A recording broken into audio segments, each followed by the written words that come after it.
When you're in your projects and you're talking to one another, try to keep the stuff to yourself sometimes, because one of the things I used to do is put a lot online, like I am doing now, but I don't tell people what I'm doing. I am doing some things, I just don't want to talk about it. But anyway, one time I was talking to this place over here around where I live. It was a lake, and it had an Indian museum in it. And some of my family members had went there previously and left some of the artifacts there from the Kupa tribe. They has a picture of my grandmother actually making a basket, my great-great-grandmother making a basket. They invited me then, because I had already made the movie, to go and show the movie there. And they wanted to put some bird singing into the displays they had there. So instead of me putting my movie in there and just putting myself there, I decided to call up all these different people that I knew from the movie and from the reservations nearby. Basically, I guess the old term was using my Rolodex. So the person in there in charge at the time, some little woman, a little ranger, was really enamored by, all the native attention she was getting from all the people that I was sending over there. But like I told you, don't let people know what you're doing, because sometimes what they're gonna do is undermine you. Fast forward to the day when I was showing the movie, and there was a person there that basically said that you're not supposed to show the movie here or film here without permission, because I was filming the audience. So that killed it. The person that was talking to me was another singer's wife, and said that, hey, there's supposed to be a guy here named MM to come over here and do this and that, and he's supposed to be the person that's supposed to be in charge of bird. And hey, guess what? Her husband's a bird singer too. It's kind of embarrassing for her to brag about another singer, and he's right there in the place where she works.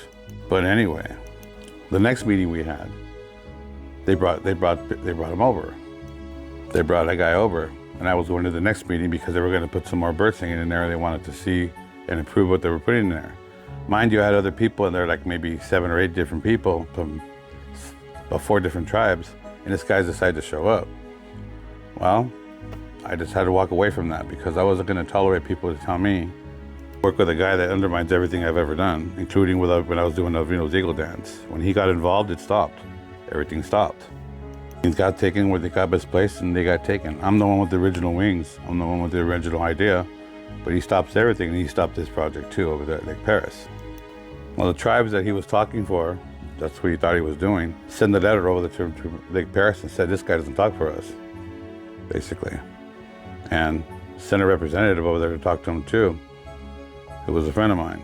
So that stopped.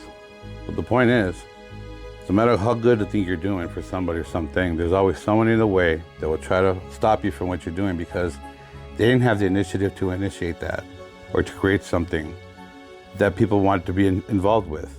How people left their word and those elders, but they didn't have it to that person. They didn't talk to that person about it, or else they would have left all that stuff like they did with me.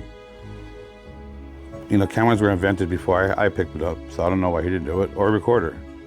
But that's who leads the way. That's how people had a chance to know what it was like, and that was the person that represented it. They found out there was someone else they liked to listen to, and some people don't like to hear that. Fast forward to now it's time for the next generation to do their thing. Now it's time for the next generation to pick their person that they're going to talk to and talk about, not the same old thing. And just remember, there's a list out there for bird singing about what the songs are supposed to sing for Korea bird. If they don't have that list, you're in the wrong place. Just to let you know about Korea bird. Everything else, I don't talk for that. They have their own way of listening, they have their own way of teaching, and you just look for the traditional person you can find.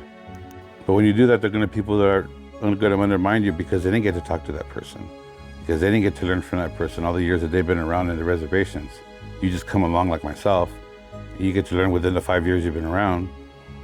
It's going to piss some people off. But don't stop. No, never stop. Because they're talking to you, not them. You. Remember that. So that's what I want to say. I don't like to hold back like boomers and basically hold back all the information from the next generation, because that's not traditional. That holds back a lot from others learning what they should be learning. And just like Alvino shared with me, it's getting out the way that I'm getting it out, whether his words are or without. It's just something they wanted to leave with, because this person was listening. And that might happen to you one day, when you're going to find someone to listen to you, and it's never going to get out. because you chose to keep it to yourself until the last moment. And that's a chance you got to take. All right, then.